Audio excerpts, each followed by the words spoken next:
You can make paper out of it, that you can make cloth out of it, you can make cord out of it, you can make oil, you can make medicine. You can make food out of hemp seed oil. You can burn it in a lamp. You can make rope. You can make parachute cordage and tie your shoes. And the Constitution was really printed on hemp paper. The beauty of the hemp fibre is that it could be many things depending on its method of cultivation and the method of processing. With special steam treatment, the fibre can fibrillate and produce a cloth of a silky consistency, which is indistinguishable from natural silk. For over 10,000 years, hemp was undeniably our most useful plant. Our ancestors depended on hemp's exceptionally strong fiber, cellulose-rich pulp, and highly nutritious seeds. The plant was cultivated and used throughout history for food, clothing, fuel and medicine, as well as for sails, rope, shelter, and paper. For centuries prior to about 1850, all the ships that sailed the western seas were rigged with hempen rope and sails. A 44-gun frigate took over 60 tons of hemp for rigging, including an anchor cable 25 inches in circumference. Amongst the thousands of products made from hemp, one of the most extraordinary is Henry Ford's plastic car. Built in 1941, it contained cellulose fibers derived from hemp, sisal, and wheat straw. The plastic was lighter than steel, yet could withstand 10 times the impact without denting. Ci sono circa 5.000 articoli diversi che possono essere prodotti oggi con la canapa. Crackers, gabbiette per animali, materiale isolante, filamenti tessili, custodie per chitarra, lenzuola, rulli per massaggio, mascara, tovaglioli, fiocchi d'avena, materassi, calzature sportive, magliette, lacci per le scarpe, copriorecchie, pannolini, ciucci da morsicare, cuscini, amache, casse per altoparlanti, tende per la doccia, poltrone, deodoranti, coperte, tamburi, filtri per caffè, zoccoli, segatura per le stalle, tendaggi, cappelli, stivali, assi da stiro, biancheria intima, asciugamani, guanti, candele, abiti, giacconi, monopattini, tavole da surf, grembiuli, zainetti, pantaloni, spugne, quaderni e persino le case possono essere costruite in buona parte con i prodotti della canapa. Popular Mechanics magazine recognized the potential bonanza for American farmers and entrepreneurs. This article heralded a machine that could process hemp quickly and cheaply for the first time in history. C'era però un problema. In quell'epoca il magnate del giornalismo rosa, Randolph William Hearst, aveva costruito il suo impero su milioni e milioni di ettari di foresta da legname che utilizzava per produrre la carta per i suoi giornali particolarmente popolari. Con il ritorno della carta di canapa, ora meno costosa della carta estratta dagli alberi, grazie ai nuovi macchinari di lavorazione, il suo impero era destinato a crollare nell'arco di pochi mesi. Un altro gigante dell'industria che si trovò direttamente minacciato dalla canapa era Lamont DuPont, proprietario della società petrolchimica che aveva appena ottenuto i brevetti per creare dozzine di fibre sintetiche dal petrolio. Nylon per le calze, per le spazzole, per gli abiti da uomo e persino per le gomme delle automobili. E poi Orlon, Dacron, spugne sintetiche, cellophane e una intera gamma di prodotti che sarebbero stati soppiantati sul mercato dai loro concorrenti fatti con la canapa. Oltre al rischio di perdere milioni di dollari, Hearst e DuPont avevano un'altra cosa in comune. Erano ambedue finanziati da uno dei più potenti banchieri dell'epoca, Andrew Mellon, il quale in quel periodo era anche ministro del tesoro degli Stati Uniti. Mellon nominò alla direzione dell'Ufficio Federale Narcotici il suo futuro genero Harry Anslinger. Con l'aiuto dei giornali di Hearst e delle compiacenti produzioni di Hollywood, Anslinger mise in moto una gigantesca campagna mediatica intesa a far apparire la canapa come un prodotto intossicante e pericoloso che andava immediatamente eliminato dalla società. Parents, beware. Your children, homeward bound from school, are being introduced to a new danger in the form of a drugged cigarette, marijuana. The Chicago mother watching her daughter die as an indirect result of marijuana addiction told officers that at least 50 of the girl's young friends were slaves to the narcotic, continuing addiction until they deteriorate mentally, become insane, and turn to violent crime and murder.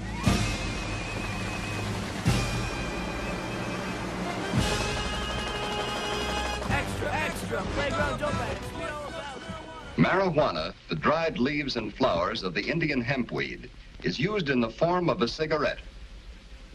Marijuana smoking, experts point out, can make a helpless addict of its victim within weeks, causing physical and moral ruin and death. Let's go, Jack. I'm red hot.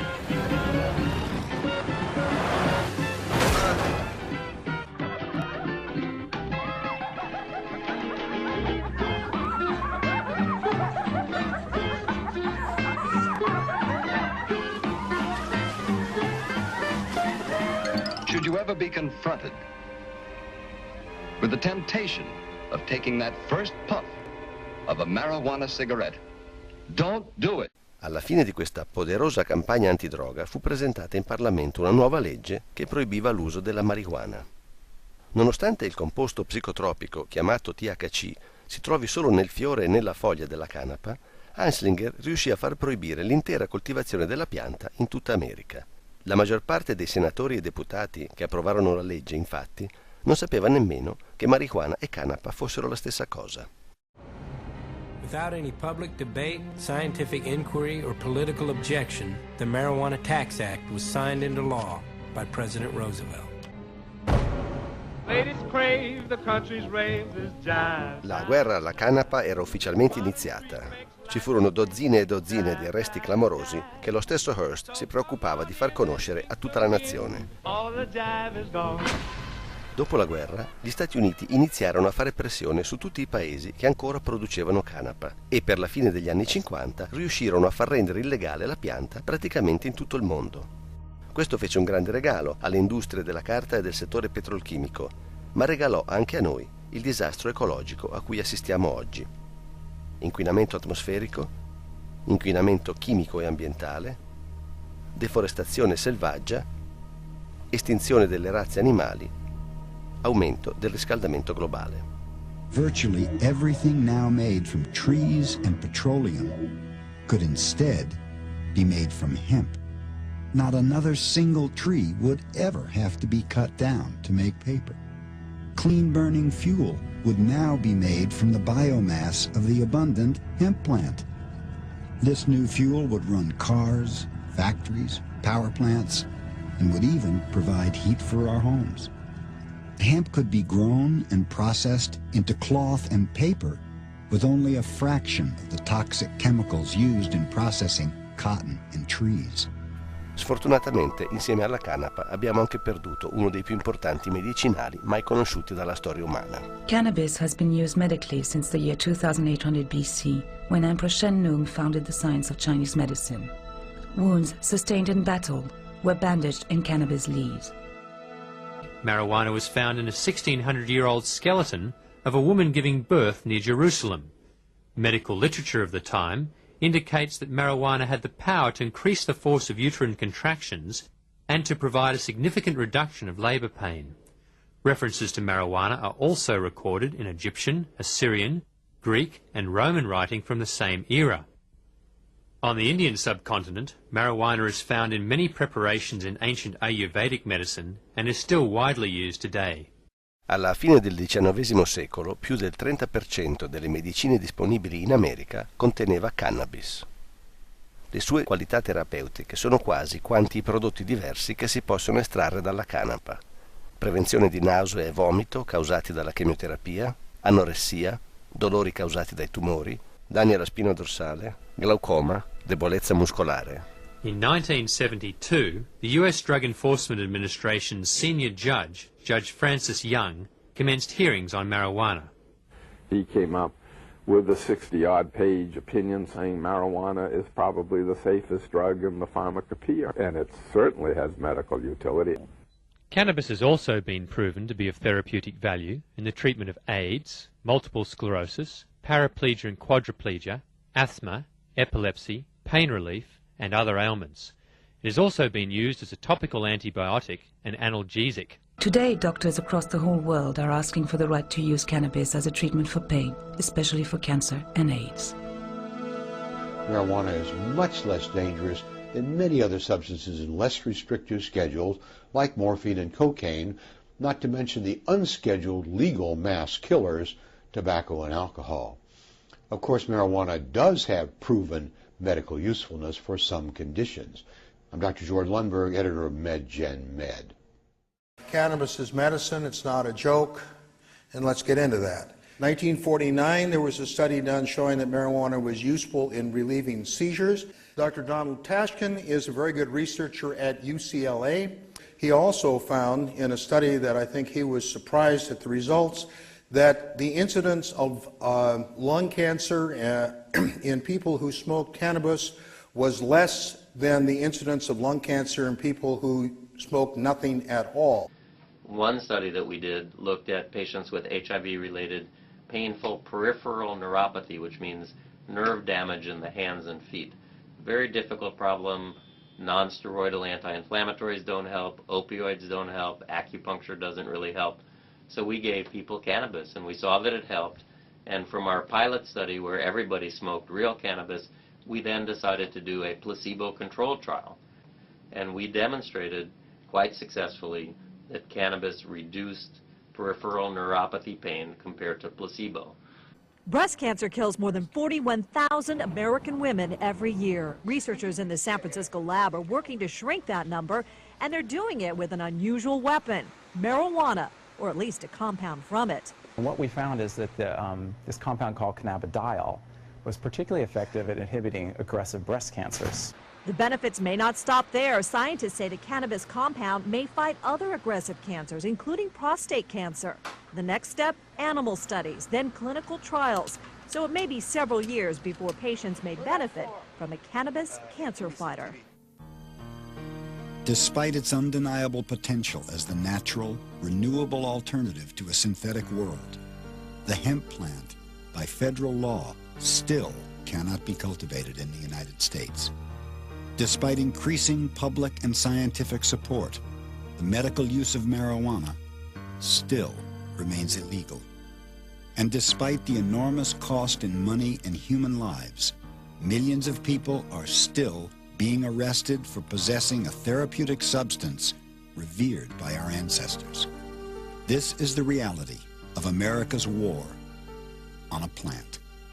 A war born of commerce and greed. An endless war.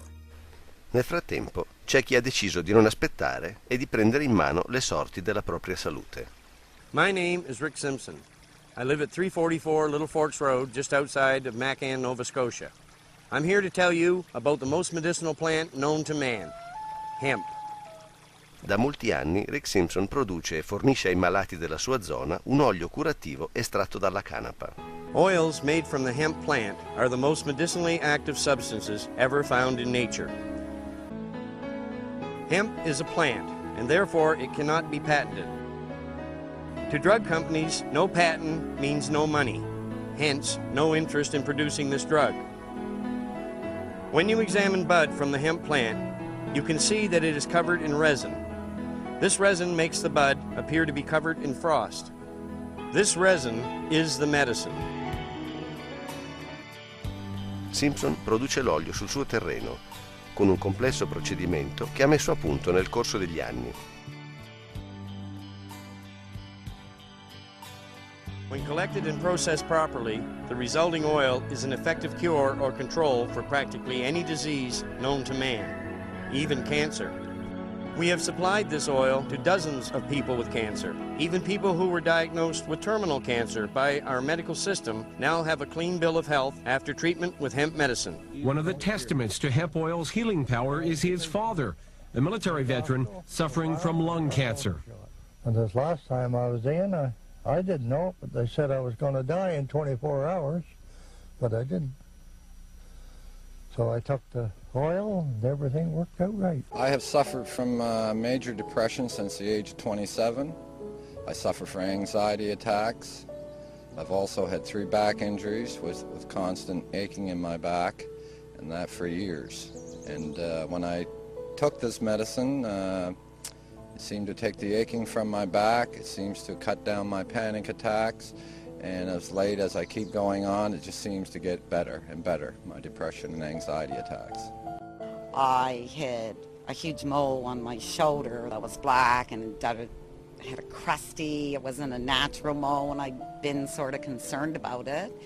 And so actually knowing from Rick mentioning that it cured skin cancer and removed stuff like that, I decided to put a little oil on my mole and see if it worked. So I put a little Band-Aid over it. I only applied it for like 3 days and then another 4, and then in 2 weeks it was completely gone. Well, I had skin cancer.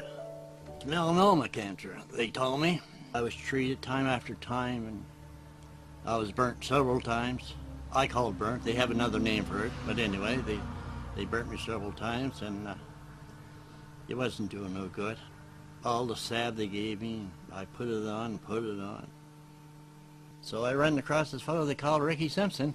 Well, you've seen my face. I know it's all wrinkled up, but there are no big holes in it.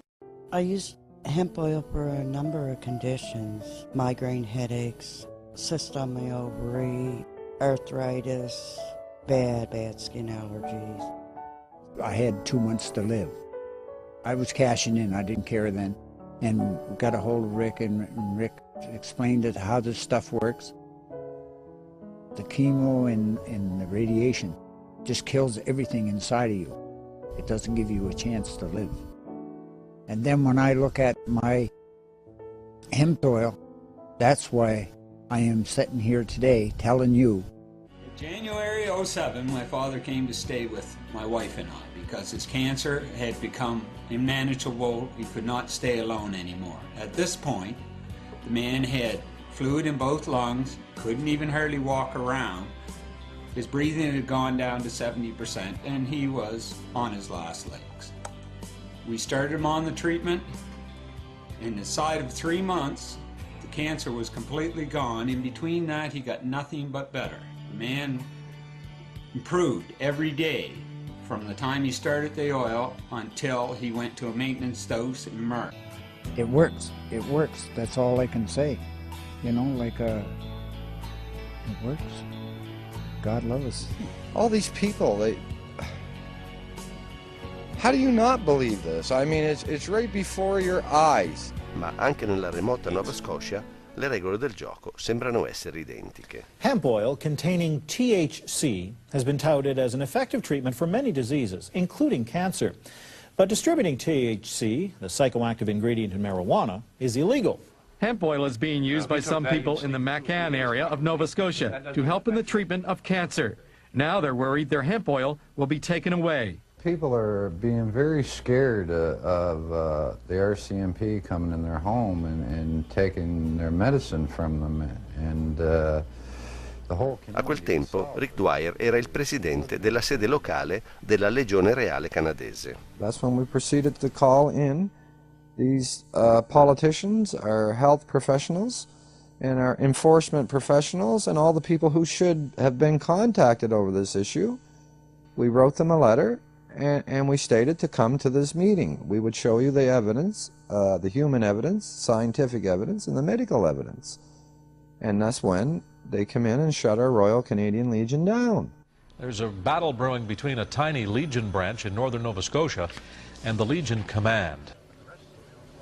The doors are locked here at the Royal Canadian Legion in McCann. Even past President Rick Dwyer can't get into the building. The charter has been pulled and the executive suspended because of their controversial support of the use of hemp oil as medicine. And as Royal Canadian Legion members, for us to sit here while people were dying and suffering horribly and us knowing that this worked, I don't see where there's any honor to that.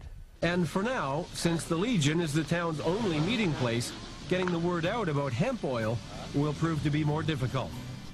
Grazie alla tolleranza delle autorità locali, Rick Simpson può continuare a rifornire gli abitanti della zona con il suo olio curativo, ma rimane un'attività illegale. Nel frattempo, nessuna entità medica ufficiale, né un singolo dottore privato, si è mai fatto avanti per sapere qualcosa di più sulle apparenti qualità curative dell'olio prodotto da Rick Simpson. That's the cure right there. There's so many people out there suffering with so many diseases that this works for. And at nights I don't sleep very well because I think of those little children that are being poisoned and that are being fed chemotherapy and radiation and infants. And this is so horrible.